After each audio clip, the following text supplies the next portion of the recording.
आपण माने निश्चित रूप से जानिथिबे जे नोटारी पब्लिक कैंट सॉल्वनाइज ए मैरिज, किंतु बहुत जगह माइथ रोची जे आमे नोटारी मैरिज करिछु, आमे नोटारी रे विवाह करिछु, किंतु नोटारी पब्लिक बा नोटारी जो अछंती एडवोकेट तांकर कोनोसी पावर नाही सी मैरिज आपणकर करई परिबे, किंतु गोटा प्रचलित ब्लाइंड बिलीफ रही आसी आम मान भितर जे नोटारी मैरिज करना कम कोई पैसा हो बहुत कम टका लगे। फ्रेंड्स से गोटा संपूर्ण भूल। जदि आपण एबे भी चाहूथिबे जे रिसेंट जदि चाहूथिबे जे मु नोटारी रे जाई नोटारी मैरिज नुह तो जे गोटे डिक्लेरेशन अना जाए गोटे एफिडेविट दिया जाए जे आमे आज दिन ठारू as an wife and husband husband and wife होगी रही आसुछु बा रही आसीबू सेमती गोटे एफिडेविट दिया जाए शपथ पाठ आगुरी नि जाउ थाए गोटे डिक्लेरेशन फॉर्म रे थाए तार अर्थ नुह जे नोटारी रे बागर हेइजिवो। तेणु ए फलिया जदि माइट थाए जदि भ्रांत धारणा थाए आपण माइंड रु हटै दियंतु। नोटारी रे कोनोसी मैरिज हुए नाही। वर्तमान तो टोटाली बैन करा जायछि। जदि नोटारी को आपण जाई कि कहिबे जे भाई हमें चाहूछु बागर हेबा पई कि से संगे संगे मना कर दो कहि नाही भाई हेइ परिबो नाही, कारण बहुत जगह रे एमती हेइछि जे सेमानंकु कोर्ट रो द्वारस्थ होबाक पड़िछि आजान काहे कि कलो केमिति कलो कोन पई कलो साखी हिसाब रे आसो से अननेसेसरी काहे कि बर्डन नेबे से माने टका 1000 कि 2000 टका आपन ठर नेइथिबे नै कि उटा टेंशन नेबाटा होछि गुटे वन ऑफ बर्डन। तो दरकार पड़े तांको लाइसेंस भी रद होइजिबार प्रोबेबिलिटी रहुछि। तेणु नोटारी रे बागर हेबा जो मैरिजटा सॉल्वनाइज हेबा सेटा संपूर्ण गुटे माइथ बोली जानि रखंतु भूल बुझि पाले। तो नोटारी एफिडेविट और certificate of marriage has no legal validity in any other cases. कोनोसी केस रे तार कोनोसी गोटे लीगल वैलिडिटी रहिबो नाही। बं जदि कुहा जिवो काहे कि रहुनी आगुरु डिक्लेरेशन नै कि as an husband and wife हिसाब रे रही पारुथिले टोटाली एमती जदि जन लोक चाहिबो ताको प्राप्त बयस हेछि पुओ को 21 वर्ष रु तत्वधिक हेछि झियो को 18 वर्ष रु तत्वधिक हेछि से चाहिले भी एमती भी मंदिर रे सुंदर देकी भी पिंधेकी भी से विवाह बोली धरा जीवो। मंदिर रो मंत्र पाठ रे तार मध्य विवाह संपन्न होई गला बोली धरा जीवो।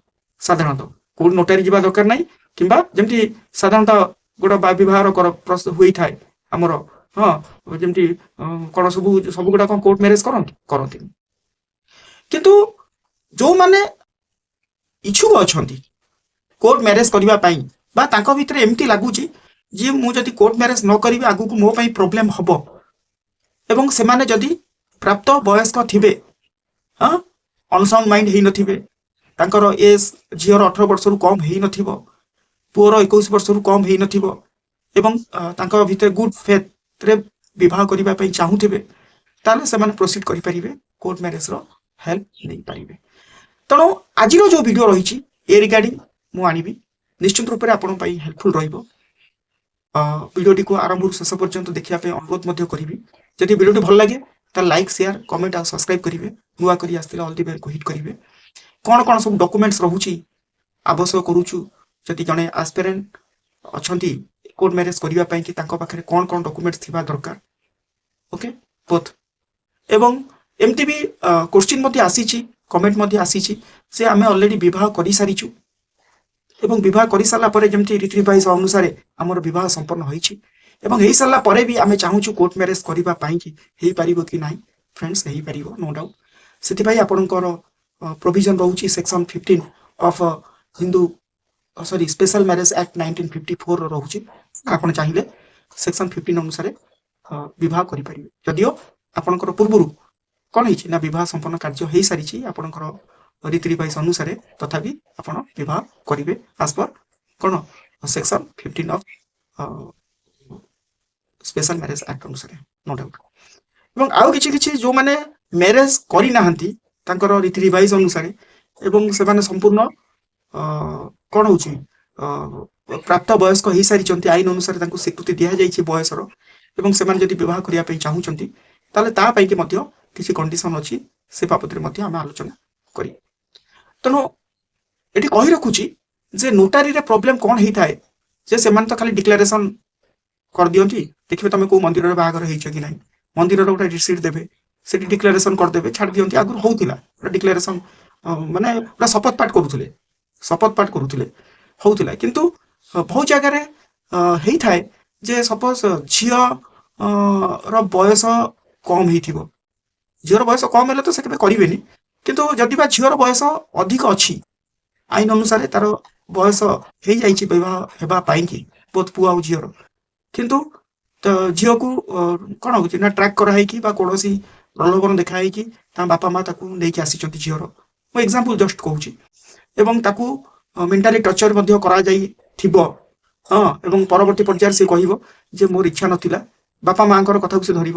ମା କହିବ, ଏଇ ତୁ ଯଦି ମୋ କଥା ରାଜି ନ ହବୁ ମୁଁ ଘର ଛାଡି ପଳେଇବି, ନହେଲେ ହାତରେ ରଖିଛି ବିଷ ମୁଁ ପିଇଦେବି ଯଦି ତୁ ମୋ କଥାରେ ରାଜି ନ ହବୁ। ଏଇ ଜାଗାରେ ଯଦିଓ ଝିଅର ଇଚ୍ଛାଟାକୁ ସେ ମନ ଭିତରେ ଚାପି ଦେଇଥାଏ, ବା ପୁଅର ବି ଇଚ୍ଛାଟାକୁ ସେ ମନ ଭିତରେ, କେବଳ ଝିଅ ନୁହଁ ବହୁତ ପୁଅ ଝିଅ ମନ ଭିତରେ ଚାପି ଦେଇଥାନ୍ତି, ଏବଂ ଭୁଲରେ ତ ନେଇ ଆସିଛି କିଏ, ପୁଅ ନେଇ ଆସିଛି ଝିଅକୁ, ଏବଂ ବର୍ତ୍ତମାନ ବାପଘର, ଯେ ଝିଅର ବାପଘର କଣ କରୁଛନ୍ତି ନା ଝିଅକୁ ନେଇ ସାରିଛନ୍ତି, ଏବଂ ମିଛ ପ୍ରଲୋଭନ ଦେଖେଇକି ହଁ ତମର ବାହାଘର କରିଦବୁ, ଯେମିତି ରୀତି ରିବାଇଜରେ ହେବା କଥା ହବ। କିନ୍ତୁ ପରବର୍ତ୍ତୀ ପର୍ଯ୍ୟାୟରେ ପୁଅକୁ ଫସିବା ପାଇଁ କି କଣ ନା ଝିଅ ମାଇଣ୍ଡରେ ଏମିତି ପ୍ରେସରାଇଜ ଦ୍ୱାରା ତା ମାଇଣ୍ଡରେ ଏମିତି ପ୍ରେସର ଦେଇଥାନ୍ତି ମାଇଣ୍ଡକୁ, ଯାହାକି ଝିଅ ଯାଇକି ବାଧ୍ୟ ହେଇକି ଗୋଟେ ଏଫଆଇଆର ଦବ ପୁଅ ନାଁରେ, କହିବ କଣ ନା ମତେ ସେ କିଡନାପ କରି ନେଇଗଲା ବା ଆବଡକ୍ସନ କରି ନେଇଗଲା। କିଡନାପଟା ସାଧାରଣତଃ ଆପଣ ଜାଣିଥିବେ ଯେ 18 ବର୍ଷ କିମ୍ବା ଅନସାଉଣ୍ଡ ମାଇଣ୍ଡ ଉପରେ କିଡନାପ ହିଁ ଲାଗିଥାଏ। ସେ କଣ କଲା ନା ମତେ ଆବଡକ୍ସନ କରିନେଲା। ଜଷ୍ଟ ମୁଁ ଆପଣଙ୍କୁ କିଡନାପ ଆଉ ଆବଡକ୍ସନ ଭିତରେ ଡିଫରେନ୍ସଟା କହି ରଖୁଛି, କଣ ତାଙ୍କ ଭିତରେ ଡିଫରେନ୍ସ ରହୁଛି, ତାପରେ ଆମେ ଭିଡ଼ିଓକୁ ଆରମ୍ଭ କରିବା। ସବୁ ଜିନିଷ ଜାଣିବା ନିହାତି ଆମମାନଙ୍କ ପାଇଁ ଦରକାର ଆଜିକା ସମାଜରେ, ମ୍ୟାରେଜ କରିବା ପୂର୍ବରୁ। ହଁ, ଆଉ ଯଦି କୋର୍ଟ ମ୍ୟାରେଜ ଆପଣ କରୁଛନ୍ତି ଜାଣନ୍ତୁ ସେଫ୍ଟି, ନୋ ଡାଉଟ୍ ମ୍ୟାରେଜ ଉପରେ ପୁରା ସେଫ୍ଟି ହଉଛି କୋର୍ଟ ମ୍ୟାରେଜ। ଆଉ ନୋଟାରୀ ଫର୍ମ ତ ହଉନି, ବିଶେଷ କରି କଟକରେ। ଆଉ ଯଦି କୋଉଠି ଏମିତି ଡିକ୍ଲାରେସନ ଆଫିଡେଭିଟ୍ ହଉଥିବ, ତାହେଲେ ସେମିତି କରନ୍ତୁ ନାହିଁ, ନହେଲେ ଭବିଷ୍ୟତରେ ଆପଣ ବି ହଇରାଣ ହେବେ। ଦେଖନ୍ତୁ, ହଁ, କିଡନାପିଂ ଯୋଉଟା ଆମର ବିଏନଏସ୍ ଅନୁସାରେ ସେକ୍ସନ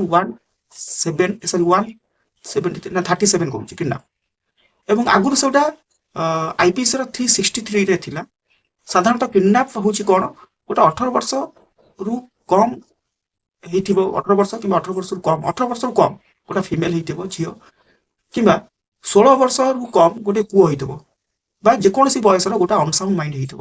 ସେ ଜାଗାରେ ତାର ଯଦି କନସେଣ୍ଟ ନିଅ କିମ୍ବା ନ ନିଅ, ତାର ଲିଗାଲ ଗାର୍ଡିଆନ ଠାରୁ ଯଦି କୌଣସି ବ୍ୟକ୍ତି ତାକୁ ସେଠୁ ନେଇଯାଉଛି, ତାହେଲେ ତାକୁ କିଡନାପ ଆକାରରେ କାଉଣ୍ଟ କରାଯିବ, ସେଟା ଗୋଟେ ଅଫେନ୍ସ, ବୁଝିପାରିଲେ।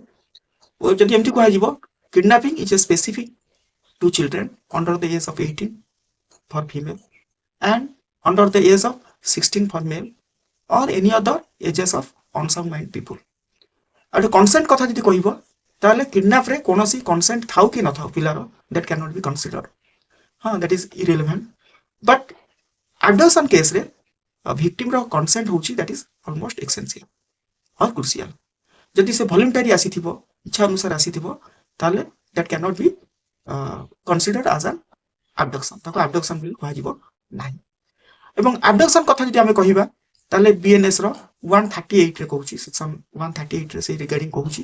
ହଁ, ଜଷ୍ଟ ମୁଁ ଖାଲି ଓଭରଭ୍ୟୁକୁ ଆପଣଙ୍କୁ କହିଦଉଛି। ତେଣୁ ଆବଡକ୍ସନ ଆଉ କିଡନାପ ଭିତରେ ତାର ବେସିକ ଡିଫରେନ୍ସ ହଉଛି କଣ, ଯଦି ଏସେନ୍ସିଆଲ ଏଲିମେଣ୍ଟସ କଥା କହିବା, ତାହେଲେ କିଡନାପର ହଉଛି କଣ ନା ଭିକ୍ଟିମଟା ମାଇନର ହେଇଥିବ, ନହେଲେ ଅନସାଉଣ୍ଡ ମାଇଣ୍ଡ ହେଇଥିବ, ଅର୍ଥାତ୍ 18 ବର୍ଷରୁ କମ ହେଇଥିବ, ନହେଲେ ଅନସାଉଣ୍ଡ ମାଇଣ୍ଡ ହେଇଥିବ।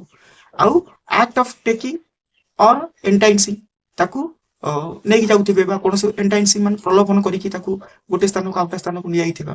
ଆଉ consent that does not matter, consent ତାର କିଛି ଇମ୍ପୋର୍ଟାଣ୍ଟ ନୁହଁ। ଆଉ ଯଦି କନସେଣ୍ଟ ନିଆଯାଇଥିବ ତାର ଲିଗାଲ ଗାର୍ଡିଆନ ଠାରୁ, ତାହେଲେ ସେଠି କିଡନାପରେ ଫସିବେ ନାହିଁ। ଓକେ, ତେଣୁ କିଡନାପ ତ ଆସିବ ନାହିଁ ଯଦି ଆପଣ ନୋଟାରୀରେ ଗୋଟେ ଆଫିଡେଭିଟ୍ କରିଛନ୍ତି ବା ଆପଣଙ୍କର ମାଇତ ଅନୁସାରେ ନୋଟାରୀ ମ୍ୟାରେଜ କରିଛନ୍ତି, ସେଠି ତ ଆପଣ କିଡନାପ ଧରାଯିବ ନାହିଁ। ତେଣୁ କଣ ଆସିବ ନା ଆବଡକ୍ସନରେ ଆସିଯିବ। କଣ ନା ସେ କହିବ, ଝିଅ କହିବ, ଯଦିଓ ଝିଅର ଇଚ୍ଛା ଥିବ, କିନ୍ତୁ ଝିଅ ଘରେ କୌଣସି ପ୍ରେସରରେ ଚେଞ୍ଜ ହେଇ କହିବ କଣ ନା ମତେ ସେ ଜବରଦସ୍ତି ନେଇଗଲା, ହଁ, inducement to move from one place to another place, ମତେ କିଛି ପ୍ରଲୋଭନ ଦେଖେଇକି, ହଁ, ବ୍ୟାକ୍ ପ୍ରମିସ୍ କରି, ଫଲ୍ସ ପ୍ରମିସ୍ କରିକି ସେ ମତେ ନେଇଗଲା, ହଁ, ବା use of force any other deceitful means, ଠକିକି, ଡିସିଟଫୁଲ ମିନ୍ସ ଠକି ଠାକିକି, କଥା କହିକି, ପ୍ରମିସ୍ କରିକି ସେ ନେଇଗଲା। ତେଣୁ ସେ ଜାଗାରେ ଆପଣ କଣ ହେଇଯିବ ନା ପୁଅ ଫସିଯିବ ଟୋଟାଲ, ବା ଆମର ନିଶା ଛାଡିଯିବ, ସେ ଆବଡକ୍ସନ କେସରେ ଫସିଯିବ ଯଦି ସେ ଏମିତି ବହୁ ଜାଗାରେ ପୁଅ ଝିଅ ଯଦିଓ ବୟସ ହେଇଥିବ କିନ୍ତୁ ପଳେଇଥିବେ, ସେ ଭାବିଥିବେ ଆମର ତ ବୟସ ହେଇଛି, ଅସୁବିଧା କଣ, ଆମକୁ କେହି କିଛି ଅଟକେଇ ପାରିବେ ନାହିଁ, ଆମେ ତ ମେଜର ଏଜ୍, ଝିଅକୁ ବୟସ ହେଇଛି, ପୁଅକୁ ବୟସ ହେଇଛି, ଆମକୁ କେହି କିଛି ଅସୁବିଧା କରିପାରିବ ନାହିଁ। ହଁ, ଅସୁବିଧା କରିପାରିବ ନାହିଁ, ଠିକ ଅଛି, କିନ୍ତୁ ଝିଅ ସେଇ କଥା ମାନିବା ଦରକାର ଯେ ମୋର କିଛି ଅସୁବିଧା ନାହିଁ, ମୁଁ ଭଲ ପାଇଛି, ମୁଁ ତାକୁ ବିବାହ କରିବା ପାଇଁ ଚାହୁଁଛି ଏବଂ ଆମେ ସ୍ୱାମୀ ସ୍ତ୍ରୀ ହିସାବରେ ଏବେ ବି ରହି ଆସୁଛୁ। ଯଦି ଆମ ଭିତରେ ମ୍ୟାରେଜ କୋର୍ଟ ମ୍ୟାରେଜ ହେଇନି ଏବଂ ମନ୍ଦିରରେ ଯାଇକି ସୁନ୍ଦର ଦିଆ ନିଆ ହେଇସାରିଛୁ, ତ ଆମ ଭିତରେ କୌଣସି ପ୍ରୋବ୍ଲେମ ନାହିଁ, ଆମେ ଆଜ୍ ଆନ୍ ହଜବେଣ୍ଡ ଆଣ୍ଡ ୱାଇଫରେ ରହି ଆସୁଛୁ। ଯଦି ସେ ଶେଷ ପର୍ଯ୍ୟନ୍ତ ଯୋଉଠି ଯୋଉଠି ପ୍ରୋବ୍ଲେମ ଆସିବ ଯଦି ଝିଅଟି କହିବ, ତାହେଲେ ପୁଅର କୌଣସି ପ୍ରୋବ୍ଲେମ ରହିବ ନାହିଁ ବା no offence will be committed against him. କିନ୍ତୁ ଯଦି ଝିଅ ପ୍ରେସରରେ କହିଲା, ତା ମାର ପ୍ରେସରରେ ଯେ ମତେ ସେ ଜବ ନେଇଗଲା, ପୋଲିସ ଆଗରେ କହିବ ଯେ ମତେ ଜବରଦସ୍ତି ନେଲା, ତେଣୁ ସେ ସବୁ ଜାଗାରେ କଣ ହବ ନା ରଙ୍ଗଫୁଲି କନସିଲିଂ, ହଁ, ଅର କନଫାଇନ୍ଡ, ଏ କିଡନାପ, ବୁଝିପାରିଲେ, ବା ଆଡକ୍ସନ ଆପଣଙ୍କର 141, ହଁ, ବିଏନଏସ୍ ଅନୁସାରେ ଆସିଯିବ ଯଦି ପୁଅର ବୟସ 20 ବର୍ଷରୁ କମ, ଝିଅର ବୟସ 18 ବର୍ଷରୁ କମ ହେଇଥିବ। ଓକେ, ଯଦି କମ ହେଇଥାଏ, ଆଉ ଅଧିକା ହେଇଥିଲେ ତାହେଲେ ଆପଣ ଜାଣିବେ କଣ ଆସୁଛି ନା ଆପଣଙ୍କର ଯୋଉ ଆବଡକ୍ସନ ରେ ଆସିଯାଉଛି। ଓକେ, ଏ ରିଗାର୍ଡିଂ ଯଦି କହିବେ ମୁଁ ନେକ୍ସଟ ପାର୍ଟରେ ଆପଣଙ୍କୁ ଭିଡ଼ିଓ ଆଣିବି।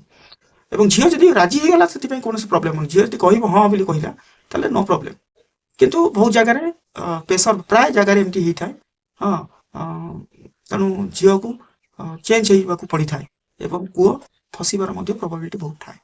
ଓକେ, ତେଣୁ ଆଜିର ଯୋଉ ଭିଡ଼ିଓ ରହୁଛି ଆପଣ ପାଇଁ ମୁଁ କହିଲି ଯେ ସାଧାରଣତଃ ଆମେ କଣ ମ୍ୟାରେଜ କରିବା ପାଇଁ କି ଆମେ କଣ କଣ ସବୁ ଆମ ପାଖରେ ଡକୁମେଣ୍ଟ ଥିବା ଦରକାର ଏବଂ କେଉଁଠି କରିବେ, ଆଉ କୋଉ ଯୋଗ୍ୟତା ଆମର ରହିବା ଦରକାର, ତାର ପ୍ରକ୍ରିୟା କଣ, ଖର୍ଚ୍ଚ କେତେ ଆସିବ, ଆବଶ୍ୟକ କାଗଜପତ୍ର ଯୋଉଟା ରହିଛି, ସୁବିଧା କଣ, ଏମିତି ବହୁତ ସୁବିଧା ଅଛି। ମନେକର ଜଣେ ଏସି ଏସଟି କାଷ୍ଟର ଝିଅକୁ ଜଣେ ଜେନେରାଲ ପୁଅ ବାହା ହଉଛି ବା ଜେନେରାଲ ଝିଅ ଏସି ଏସଟି ର ପୁଅ ବିବାହ କରୁଛି, ସେ ଜାଗାରେ ମଧ୍ୟ ତାଙ୍କୁ ଟଙ୍କା ମିଳିବାର ପ୍ରାବଧାନତା ଅଛି। ଯଦି ଆପଣ କହିବେ ସେ ରିଗାର୍ଡିଂ ଭିଡ଼ିଓ ମଧ୍ୟ ମୁଁ ନେକ୍ସଟରେ କରିବି, ଗଭର୍ଣ୍ଣମେଣ୍ଟ ତାଙ୍କୁ ସହାୟତା ଦେବାର ମଧ୍ୟ ପ୍ରାବଧାନତା ରହୁଛି। ତେଣୁ କେଉଁଠାରେ କରିବେ, ତେଣୁ ଏଠି କହିଲି ଯୋଉଟା କୋର୍ଟ ମ୍ୟାରେଜଟା ହଉଛି, ଦ୍ୟାଟ ଇଜ ଦ କଣ ହଉଛି that certificate of court marriage, that is authentical one and such certificate that is the କଣ ହଉଛି authentical one and legal and କଣ ହଉଛି that should be considered as an solemnized marriage, ତାକୁ solemnized marriage ବୋଲି consider କରାଯିବ। No doubt ଯଦି ଆପଣ court marriage କରୁଛନ୍ତି, ଅର୍ଥାତ ଯୋଉଟା ସ୍ପେଶାଲ ମ୍ୟାରେଜ ଆକ୍ଟ 1954 ଅନୁସାରେ ଆପଣ ଆସୁଛନ୍ତି। ଓକେ ଫ୍ରେଣ୍ଡସ୍, ତେଣୁ କେଉଁଠାରେ କରିବେ, ତେଣୁ ଫାଷ୍ଟ ଆମର ରହିବ କେଉଁଠି ଆମେ ସେ ମ୍ୟାରେଜଟା କରିପାରିବେ। ତେଣୁ ସେଠିକି କଣ ହଉଛି ନା ଡିଷ୍ଟ୍ରିକ୍ଟ ସବ ରେଜିଷ୍ଟର ଅଫିସ ଅଛି, ଆପଣ ଦେଖୁଥିବେ ଯୋଉ କବଲା ଫବଲା ହୁଏ, ସବ ରେଜିଷ୍ଟର ଅଫିସ, ସେଠି ଡିଷ୍ଟ୍ରିକ୍ଟ ସବ ରେଜିଷ୍ଟର ଅଫିସର ତାର ସିଏ ହଉଛନ୍ତି ଅଥରିଟି, ତାଙ୍କର ପାୱାର ଅଛି, ସେଠି ଆପଣ ମ୍ୟାରେଜ କରିପାରିବେ ଯୋଉମାନେ ଆସ୍ପିରାଣ୍ଟ ଅଛନ୍ତି ମ୍ୟାରେଜ ପାଇଁକି। ହଁ, ପ୍ରଥମଟା କହିଲି କଣ ନା ଆପଣ ଯଦି ବିବାହ ହେଇସାରିଛନ୍ତି, ଓକେ, ପୁଣି ବୈଦିକ ରୀତିରେ ବିବାହ ହେଇସାରିଛନ୍ତି ଏବଂ ଆପଣଙ୍କର କୋର୍ଟ ମ୍ୟାରେଜ ସାର୍ଟିଫିକେଟ ଦରକାର, କୋର୍ଟରେ ଆଉଥରେ ବିବାହ ହେବା ପାଇଁ ଚାହୁଁଛନ୍ତି, ତାହେଲେ ସେଇ ଜାଗାରେ ଆପଣ ସେକ୍ସନ 15 ଲାଗିଥାଏ, ହଁ, ସ୍ପେଶାଲ ମ୍ୟାରେଜ ଆକ୍ଟର। ଏବଂ ତା ପାଇଁକି ଆପଣଙ୍କୁ କଣ ଲାଗିବ ନା କୋଉ ଦିନ ବାହା ହେଇଥିଲେ ତାର ଯୋଉ ମ୍ୟାରେଜ ଯୋଉ ଇନଭିଟେସନ କାର୍ଡ ମନେକରି ରଖିଥିବେ, ନେଇଥିବେ। ଏବଂ ଏମିତି ବି ଯଦି ଡେଲିଭରି ଥିବେ ତାହେଲେ ତାର ମେଡିକାଲ ଟ୍ରିଟମେଣ୍ଟର ଯୋଉ ଚାଲିଥିବ ତାର ବି ନେଇକି ଆପଣ ଯାଇପାରିବେ। ବା ଏମିତି ବି ହବ ଆପଣଙ୍କର କୋଉ ବାର ତ ବାହାରିଯିବ ନା, ଯୋଉ ଇନଭିଟେସନ କାର୍ଡରେ ଆସିଯିବ, ଫଟୋ ଯେମିତି ବିବାହ ସମୟରେ ଯୋଉ ଫଟୋ ଥିଲା ବଡ ଫଟୋ ସେମିତି ଆପଣ ନେବାକୁ ପଡେ, ହଁ, ସେଗୁଡାକ ଆପଣ ସେକ୍ସନ 15 ଅନୁସାରେ ଯଦି ମ୍ୟାରେଜ ହେଇସାରିକି ପୁଣି ଆଉଥରେ ମ୍ୟାରେଜ କରୁଛନ୍ତି ସେଇ ଲୋକକୁ, ହଁ, ଯେ ପୁଅ ଝିଅ ବା ବର ଏବଂ କନ୍ୟା ଭିତରେ ଆଉଥରେ ବିବାହ ହେବାକୁ ଚାହୁଁଛନ୍ତି, ତାହେଲେ ସେକ୍ସନ 15 ଅନୁସାରେ ଆପଣ ଆସିଯିବେ। କିନ୍ତୁ ଆଜିର ଯୋଉ ଭିଡ଼ିଓ ରହୁଛି ଆମେ ସେକ୍ସନ 5 ଫୋକସ କରିବା। ପୂର୍ବରୁ ବିବାହ ହେଇନାହାନ୍ତି, ଓକେ, ବିବାହ କରିବା ପାଇଁ ଚାହୁଁଛନ୍ତି, ବା ପୂର୍ବରୁ ବିବାହ ହେଇଥିଲେ ଆପଣଙ୍କ ଭିତରେ ଡିଭୋର୍ସ ହେଇସାରିଛି, ବା ପୂର୍ବରୁ ବିବାହ ହେଇଥିଲେ ଯୋଉ ସ୍ପାଉସ ଥିଲା ସିଏ ମରିଯାଇଛି, ସେ ଆଉ ବର୍ତ୍ତମାନ ଜୀବିତ ନାହିଁ, ଏଇ କେସରେ ଆଉଥରେ ବିବାହ ହେଇପାରିବେ as per section 5 of special marriage act ଅନୁସାରେ 1954। ତିନିଟା ଜିନିଷ ମାଇଣ୍ଡ ରଖନ୍ତୁ। ପ୍ରଥମ ହଉଛି ଡିଭୋର୍ସ ହେଇସାରିଥିବ ଯଦି ମ୍ୟାରେଜ କରିଛନ୍ତି, ଯଦି ମ୍ୟାରେଜ କରିନାହାନ୍ତି ତ ସୋଫାର ସୋଆଜ ଗୁଡ୍, ଭଲ, ଯଦି ମ୍ୟାରେଜ କରିଛନ୍ତି ତାହେଲେ ବିବାହ କରିପାରିବେ। ସେକେଣ୍ଡ ମ୍ୟାରେଜ, ଫାର୍ଷ୍ଟ ମ୍ୟାରେଜ କଣ ହେଇଥିବ ନା ଆପଣଙ୍କର ଡିଭୋର୍ସ ହେଇସାରିଥିବ। ଆଉ ଯଦି ସ୍ପାଉସ ଲିଭିଂ ଥିବ ତାହେଲେ ସେ ଜାଗାରେ ଟୋଟାଲି ଇମ୍ପସିବଲ, ବିବାହ କରିପାରିବେ ନାହିଁ। ସ୍ପାଉସ ଯଦି ଲିଭିଂ ଥାଏ ତାହେଲେ ବିବାହ କରିହବନି। ଆଉ ଯଦି ସ୍ପାଉସ କୌଣସି କାରଣବଶତ ଡେଟ୍ କରିଯାଇଛି, ହଁ, ପୁଅ ହଉ ବା ଝିଅ ହଉ, ତାହେଲେ ସେ ଜାଗାରେ ଆପଣ ଆଉଥରେ ମ୍ୟାରେଜ କରିପାରିବେ। ତେଣୁ ହଁ କ'ଣ କହୁଥିଲି ନା ଡିଷ୍ଟ୍ରିକ୍ଟ ସବ୍ ରେଜିଷ୍ଟର ଅଫିସରେ ହେଇପାରିବ, ନହେଲେ ଅତିରିକ୍ତ ଜିଲ୍ଲା ମାଜିଷ୍ଟ୍ରେଟ ଯୋଉଟା ହେଉଛି ଏଡିଏମ୍, ଯୋଉଟା ଆଡିସନାଲ ଡିଷ୍ଟ୍ରିକ୍ଟ ମାଜିଷ୍ଟ୍ରେଟ ବୋଲି ଆପଣ କୁହନ୍ତୁ ଏଡିଏମ୍, ସେଠି ଆପଣ କ'ଣ କରିପାରିବେ ନା ବିବାହ ସମ୍ପନ୍ନ କରିପାରିବେ। ତେଣୁ ଉଭୟଙ୍କର ଭିତରୁ ଉଭୟଙ୍କର ରେସିଡେଣ୍ଟ ସାର୍ଟିଫିକେଟ ରହିଲେ ବହୁତ ଭଲ। ଗୋଟେ ମାସର ସେଠି ରେସିଡେନ୍ସ ଥିବା ଦରକାର। ଯେମିତି ଗାଁ ମାନଙ୍କରେ ଆପଣ ତ ରେସିଡେଣ୍ଟ କମନ ଜିନିଷ ଥିବ, କିନ୍ତୁ ଗାଁ ଠାରୁ ସପୋଜ ଗୋଟେ ଝିଅଟିଏ ଟାଉନରେ ରହୁଛି ଏବଂ ପୁଅ କ'ଣ କରୁଛି ନା ସିଏ ବି ଟାଉନରେ ରହୁଛି, ହଁ, ଏବଂ ତାଙ୍କ ଭିତରେ ଗୋଟେ ଲଭ୍ ଆଣ୍ଡ ଆଫେୟାର ଆସିଯାଇଛି ଏବଂ ପରସ୍ପର ବିବାହ କରିବା ପାଇଁ ଚାହୁଁଛନ୍ତି, ଯଦିଓ ସେମାନେ ପ୍ରାପ୍ତ ବୟସ୍କ ମଧ୍ୟ ଅଟନ୍ତି। ହଁ, ତାହେଲେ ସେଇ ଜାଗାରେ ସେଠି ସେମାନେ ରେସିଡେଣ୍ଟ ସାର୍ଟିଫିକେଟ ଆପ୍ଲାଏ କରିବାକୁ ପଡିବ। ଯଦି ସେଇ ଜୁରିଡିକ୍ସନ ଭିତରେ ଯଦି ବିବାହ କରିବା ପାଇଁ ଚାହୁଁଛନ୍ତି, ଯଦି ଆପଣ ନିଜ ଯୋଉଠି ଗାଁରେ ବାସସ୍ଥଳୀ ଅଛି ସେଠି ଯଦି ଆପଣ ସବୁ ଜାଗାରେ ଅଛି, ଯୋଉ ଡିଷ୍ଟ୍ରିକ୍ଟ ସବ୍ ରେଜିଷ୍ଟର ଅଫିସ ଆଉ ଆଡିସନାଲ ଡିଷ୍ଟ୍ରିକ୍ଟ ଏଇ ଯୋଉ ଏଡିଏମ୍ ପ୍ରାୟ ସବୁ ଜାଗାରେ ନିଜ ନିଜ ଏରିଆରେ ବି ଥିବ, ନୋ ଡାଉଟ୍। ଯଦି ସେଠି ଆପଣ କରିପାରିବେ ସୋ ଫାର ସୋ ଆଜ୍ ଗୁଡ୍, ନୋ ଡାଉଟ୍। ଆଉ ଯଦି ସେଠି ନ କରିବେ ଆଉ ଗୋଟେ ଜୁରିଡିକ୍ସନରେ କରିବା ପାଇଁ ଚାହିଁବେ, ତାହେଲେ ଆପଣଙ୍କର କ'ଣ ହବ ନା ରେସିଡେଣ୍ଟ ସାର୍ଟିଫିକେଟ ବାହାର କରିବାକୁ ପଡିବ, ଆଇଦର ପୁଅର ହଉ ବା ଝିଅର ହଉ। ମନେକର ପୁଅ ରହୁଛି କ'ଣ କଟକରେ ନିଜର ଘର, କିନ୍ତୁ ଝିଅ ରହୁଛି କାଲକାଟାରେ, ସପୋଜ ଏକ୍ସାମ୍ପଲ ମାଧ୍ୟମରେ କହୁଛି, ଏବଂ ଝିଅଟି କଟକରେ କ'ଣ କହୁଛି ଆସିକି ପାଠ ପଢୁଛି। ତେଣୁ ଦି ଜଣଙ୍କର ଲଭ୍ ଆଫେୟାର ଅଛି ଏବଂ ପରସ୍ପର ବିବାହ କରିବା ପାଇଁ ଚାହୁଁଛନ୍ତି। ସେ ଜାଗାରେ ପୁଅର ରେସିଡେଣ୍ଟ କଟକର ସଫିସିଏଣ୍ଟ, ଝିଅର ଆବଶ୍ୟକ ପଡିବ ନାହିଁ। ଓକେ, କିନ୍ତୁ ଏମିତି ତ ଅଲ୍ଟରନେଟିଭ କହିପାରିବେ। ହଁ, ତେଣୁ ବହୁତଙ୍କର ଯଦି ରେସିଡେଣ୍ଟ ରହିଲା ସେ ଏରିଆରେ ତାହେଲେ ବହୁତ ଭଲ ହବ। ପାଖାପାଖି ଏରିଆରେ ଯଦି ଯୋଉ ଏରିଆରେ ଆପଣ ବିବାହ ଏକ୍ସିବିଟ୍ କରିବାକୁ ଯାଉଛନ୍ତି, ହଁ, ସଲମନାଇଜ କରିବା ପାଇଁ ଚାହୁଁଛନ୍ତି କୋର୍ଟ ଥ୍ରୁରେ, ସେଇ ଜାଗାର ଯଦି ଆପଣଙ୍କର ରହିଲା ହଁ ରେସିଡେଣ୍ଟ, ବହୁତ ଭଲ କଥା। ଏବଂ ନେକ୍ସଟ ହେଲା କ'ଣ ନା ଆପଣ ଏମିତି ବି କରିପାରିବେ ଯେ ଉଭୟ ବୋଥ ପୁଅ ଏବଂ ଝିଅ ଦି ଜଣ ଯାକ ମ୍ୟାରେଜ ରେଜିଷ୍ଟର ଅଫିସକୁ ଯାଇକି ଆପ୍ଲାଏ କରିପାରିବେ। ଗୋଟେ ଓକିଲଙ୍କ ଥ୍ରୁରେ ଆପଣ କ'ଣ କରିପାରିବେ ନା ଆପ୍ଲାଏ କରିପାରିବେ। ଦି ଜଣ ଯାଇକି ଓକିଲ ଥ୍ରୁରେ ଆପଣ ଆପ୍ଲାଏ କରିବେ। ଯଦି ଆପଣ କୌଣସି ସାଙ୍ଗେ ସାଙ୍ଗେ ଦେଖୁଛନ୍ତି ଯେମିତି ଫିଲ୍ମ ମାନଙ୍କର ହଉଛି ଯେ ସାଙ୍ଗେ ସାଙ୍ଗେ କୋର୍ଟ ମ୍ୟାରେଜ ହେଇଯାଉଛି, ସେମିତି ନୁହଁ, ସମ୍ପୂର୍ଣ୍ଣ ଅଲଗା। ଫିଲ୍ମରେ ଯାହା ସବୁ ରହୁଛି କୋର୍ଟର ଦେଖଉଛି ସେଟା ଆକ୍ଚୁଆଲି ସେ ଜିନିଷ ପ୍ରାକ୍ଟିକାଲି ନୁହଁ, ସମ୍ପୂର୍ଣ୍ଣ ଅଲଗା, ସାଙ୍ଗେ ସାଙ୍ଗେ ହବନି। ତେଣୁ ଆପଣଙ୍କୁ କ'ଣ କରିବାକୁ ପଡିବ ନା ଗୋଟେ ଆପ୍ଲାଏ କରିବାକୁ ପଡିବ। ତେଣୁ ଦିଟା ୱେରେ ଆପଣ ଆପ୍ଲାଏ କରିପାରିବେ। ଯଦି ଆପଣ ଫିଜିକାଲି ପୁଅ ଝିଅ ଯାଉଛନ୍ତି ଅପ୍ରାପ୍ତ ବୟସ୍କ ଏବଂ ଓକିଲ ଥ୍ରୁରେ ଯାଉଛନ୍ତି, ସେ କ'ଣ କରିପାରିବେ ନା ଏଇ ଡିଷ୍ଟ୍ରିକ୍ଟ ସବ୍ ରେଜିଷ୍ଟର ଅଫିସରେ ହଉ ବା ଆଡିସନାଲ ଯୋଉଟା ଏଡିଏମ୍ ଙ୍କ ପାଖରେ ହଉ, ସେମାନେ ଫିଜିକାଲି ସେଠି କ'ଣ କରିପାରିବେ, ଯୋଉ ଅଫିସର ମାନେ ଅଛନ୍ତି କୋର୍ଟ ଅଫିସର, ହଁ, ସେମାନଙ୍କ ପାଖରେ ଯୋଉ ଯିଏ ଚାର୍ଜରେ ଅଛନ୍ତି, ମ୍ୟାରେଜ ଚାର୍ଜରେ କରାଇବା ପାଇଁ ଅଛନ୍ତି, ତାଙ୍କ ପାଖରେ ଯାଇକି ପ୍ରେଜେଣ୍ଟ ଆପ୍ଲାଏ କରିପାରିବେ, ଫିଜିକାଲି ଆପ୍ଲାଏ କରିପାରିବେ। ତାର ଫର୍ମ ମିଳୁଛି, ସେମାନେ ଫିଜିକାଲ ଆପ୍ଲାଏ କରିବେ। ଫର୍ମ ବି ଦେଖେଇବି, ଏଇଭଳିଆ ଆକୁରେଟ ଫର୍ମ ଅଛି, ହଁ, ଏଇଭଳିଆ ଫର୍ମ ରହିବ। ଓକେ, ଏମିତିଆ 3ଟା ଫର୍ମ ନେବେ, ଦେଖିପାରୁଥିବେ। ହଁ, 3ଟା ଫର୍ମ ନେଇକି ଆପଣ କ'ଣ କରିପାରିବେ ନା ଆପ୍ଲାଏ କରିବେ। ତାର ଯାହା ଯାହା ସବୁ ଅଛି ଏମିତି ମିଳିବ, ହେଲା, ଆପଣ ଆପ୍ଲାଏ କରିପାରିବେ। ଯଦି ବିବାହ ଆଗରୁ ହେଇନାହାନ୍ତି, ପୁରା ହଉଛନ୍ତି, ଓକେ, ତା ସେକ୍ସନ 5 ଅନୁସାରେ ଆପଣ ଆସିଯିବେ। ସେକ୍ସନ 5ର ମ୍ୟାରେଜ ଫର୍ମ ମାଗିଲେ କହିଦେବେ। ଆଉ ଯଦି ବିବାହ କରିସାରିଛନ୍ତି ରୀତି ରିବାଜ ଅନୁସାରେ ଏବଂ ପୁଣି ଆପଣ କୋର୍ଟ ଥ୍ରୁରେ ବିବାହ କରିବାକୁ ଚାହୁଁଛନ୍ତି ସେମ୍, ହଁ, ୱାଇଫ ଆଣ୍ଡ ହଜବେଣ୍ଡ, ତେଣୁ ସେଠି ଆପଣ ସେକ୍ସନ 15ର ଫର୍ମ ମାଗିଲେ ଦେଇଦେବେ। ପାଖାପାଖି ଏକା ରହୁଛି, କିଛି ପ୍ରୋବ୍ଲେମ ନାହିଁ, ହେଲା। ତେଣୁ ନେକ୍ସଟ କଥା ରହିଲା କ'ଣ ନା ଯଦି ଏମିତି ବି ହେଇଥିବ, ଯଦି ଆପଣ କରିପାରିବେ, କୌଣସି କାରଣବଶତଃ ବହୁତ ବିଜି ଅଛନ୍ତି, ପୁଅ ଆଉ ଝିଅ ବିଜି ଅଛନ୍ତି, କ'ଣ କହୁଛନ୍ତି ନା ସେ ଚାହୁଁନାହାନ୍ତି ଆସିବା ପାଇଁକି, କୋଉ ଦିନ ଯୋଉଦିନ ଆପ୍ଲାଏ କରିବା ଦିନ, ସେଠି ଆପଣଙ୍କୁ କ'ଣ କରିବେ ନା ଆପଣ 100 ଟଙ୍କାର ମନି ଅର୍ଡର କରିବେ ସେଇ ଆଡ୍ରେସରେ। କୋଉଠି ନା ଡିଷ୍ଟ୍ରିକ୍ଟ ସବ୍ ରେଜିଷ୍ଟର ଅଫିସର ଯୋଉ ଆଡ୍ରେସ ଥିବ, ହଁ, ବା ଯୋଉ ଡିଷ୍ଟ୍ରିକ୍ଟ ଏଡିଏମ୍ଙ୍କର ଆଡ୍ରେସରେ ଆପଣ କ'ଣ କରିବେ ନା 100 ଟଙ୍କାର ମନି ଅର୍ଡର କରିବେ। ଏବଂ ମନି ଅର୍ଡର କରିସାରିଲା ପରେ, ହଁ, ଆପଣ ତାକୁ ରେଜିଷ୍ଟର ପୋଷ୍ଟ କରିବେ, ଏଇଭଳିଆ ରେଜିଷ୍ଟର ପୋଷ୍ଟ କରିବେ।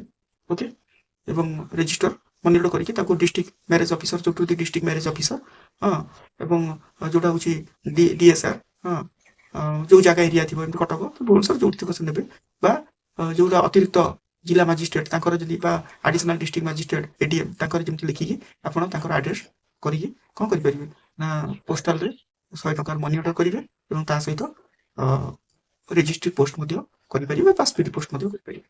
ଏବଂ ତାପରେ ଯିଏ ଆଡଭୋକେଟ ଥିବେ ବା ଆପଣ ନିଜେ ଟିକେ ଫଲୋ କରୁଥିବେ ସେ ଜାଗାରେ କୋଉ ଦିନ ଡେଟ୍ ରଖାଯିବ, ମ୍ୟାରେଜର ଡେଟ୍ କୋଉ ଦିନ ରଖାଯିବ। ସାଧାରଣତଃ 30ରୁ 45 ଦିନ ଲାଗିଥାଏ ଡେଟ୍ ଫିକ୍ସ ହେବା ପାଇଁ, ଆପଣ ମ୍ୟାରେଜ ଡେଟ୍ ଫିକ୍ସ ହେବା ପାଇଁ ଗୋଟେ ଟାଇମ୍ ଲାଗିଥାଏ। ଏବଂ ତା ସହିତ କୁହାଗଲା ଆପଣ ଜାଣିଥିବା ଦରକାର ଯେ ଆପଣଙ୍କ ଭିତରେ କୌଣସି ପ୍ରୋହିବିଟେଡ୍ ରିଲେସନସିପ୍ ନଥିବ, ଯେମିତି ଆପଣ ମାମୁଁ ଭାଣିଜୀ ବା ଭାଇ ଭଉଣୀ ଏମିତିଆ ରିଲେସନସିପ୍ରେ ଆସୁନଥିବେ। ବା କିଛି କିଛି ଜାଗାରେ କଷ୍ଟମ ବି ପରମିଟ୍ସ ଦେଇଥାଏ, ଯେମିତି ବ୍ରହ୍ମପୁର ସାଇଡ୍ରେ ଯେମିତି ନିଜ ଭାଇ ଭଉଣୀ ନହେଲେ ବି ଯେମିତି ବିବାହ କରିଥାନ୍ତି, କିଛି କିଛି ଜାଗାରେ ଯଦି କଷ୍ଟମ ପରମିଟ୍ସ ଦିଏ ବା ସେଠିକାର ରିଚୁଆଲ୍ସ ରହୁଛି, ହଁ ଯଦି ସେ ଜାଗାରେ ହେଇପାରେ ନୋ ଡାଉଟ୍, ତଥାପି କନସଲ୍ଟ କରିନେବେ। କିନ୍ତୁ ଯଦି ପ୍ରୋହିବିଟେଡ୍ ରିଲେସନସିପ୍ ଥିବେ ତାହେଲେ ସେଠି ବାହାଘର ହେଇପାରିବ ନାହିଁ ହେଲା। ତାପରେ ନେକ୍ସଟ ରହୁଛି କ'ଣ, ଅନସାଉଣ୍ଡ ମାଇଣ୍ଡ ନଥିବେ, ଆପଣଙ୍କର ସ୍ପାଉସ୍ ବି ଆପଣ at the time of marriage ସମୟରେ ଜୀବିତ ନଥିବ, ବା ଯଦି ଥିବ ସେ ଡିଭୋର୍ସ ହେଇକି ଥିବ। ଓକେ, ତାପରେ ନେକ୍ସଟ ଆସିଲା କ'ଣ ନା ଏଗୁଡ଼ା ସବୁ ସ୍ପେଶାଲ ମ୍ୟାରେଜ ଆକ୍ଟ ଅନୁସାରେ ହେଇଥାଏ ଏବଂ ଝିଅର ବୟସ 18 ବର୍ଷରୁ ଉର୍ଦ୍ଧ୍ୱ ଏବଂ ପୁଅର ବୟସ 21 ବର୍ଷରୁ ଉର୍ଦ୍ଧ୍ୱ ହେଇଥିବା ଦରକାର। ନେକ୍ସଟ ଆପଣଙ୍କର ରହୁଛି କ'ଣ, ତେଣୁ ପ୍ରୋସେସ କଥା ତ ଆପଣଙ୍କୁ କହିଲି 30ରୁ 45 ଦିନ ଲାଗେ। ସେଠି ଗୋଟେ ଅବଜେକ୍ସନ୍ ଇନଭାଇଟ୍ସ ନୋଟିସ୍ ଲାଗିଥାଏ। ଯଦି କାହାର କିଛି ଅବଜେକ୍ସନ୍ ଥିବ ତାଙ୍କ ବିବାହକୁ ନେଇକି, ତାହେଲେ ସେ ନୋଟିସ୍ ଲାଗିଯିବ। ଏବଂ ଯଦି କାହାର ପୁଅର ହଉ ବା ପୁଅର ଫ୍ୟାମିଲି ହଉ ବା ଝିଅର ଫ୍ୟାମିଲି ହଉ ଯଦି ସେ ରିଗାର୍ଡିଂ କିଛି ଅବଜେକ୍ସନ୍ ରହୁଛି, ତାହେଲେ ସେମାନେ ସେ ଅବଜେକ୍ସନ୍ ରେଜ୍ କରିପାରିବେ ଅଫିସରଙ୍କ ପାଖରେ। ଏବଂ ଯଦି କିଛି ଠିକ୍ଠାକ୍ ଲାଗିଲା, if it deems fit that such objection, କ'ଣ ହେଉଛି ଦ୍ୱାରା ସବ୍ ଅବଜେକ୍ସନ୍ କ'ଣ କରୁଛି ହେବା ଦ୍ୱାରା କ'ଣ ହେଉଛି ନା ପୁଅ ଝିଅ ବିବାହ ହେବା ସମ୍ଭବ ନୁହଁ। ଯଦି ଜଣାପଡ଼ିଲା ଏଇ କାରଣରୁ, ଯଦି ପ୍ରୋହିବିଟେଡ୍ ରିଲେସନ୍ ସବୁ ଅଛି, ଅବଜେକ୍ସନ୍ ଆସିଲା, ତେଣୁ ସେ ମ୍ୟାରେଜ ହେଇପାରିବ ନାହିଁ। ସାଧାରଣତଃ ଗୋଟେ ଅବଜେକ୍ସନ୍ ଇନଭାଇଟ୍ସ ନୋଟିସ୍ ଲାଗିଥାଏ। ଏବଂ ଯଦି କୌଣସି ଅବଜେକ୍ସନ୍ ଲାଗିଲା ନାହିଁ, ଓକେ, ତ ସେ ଜାଗାରେ କ'ଣ ହବ, ଯୋଉ ଦିନ ଡେଟ୍ ଫିକ୍ସ ହବ ସେବେ ବିବାହ ସମ୍ପନ୍ନ ହବ। ଏବଂ ଆପଣ ଯୋଉଦିନ ବିବାହ କରିବେ, ଆପଣ ମନେ ରଖିଥାନ୍ତୁ ସାକ୍ଷୀ 3ଟା ନେଇଥିବେ। ସାକ୍ଷୀର ଆଧାର କାର୍ଡ, ତାର ଯୋଉଟା ପ୍ରୁଫ୍ ତାକୁ ନେଇଥିବା ଅନିବାର୍ଯ୍ୟ।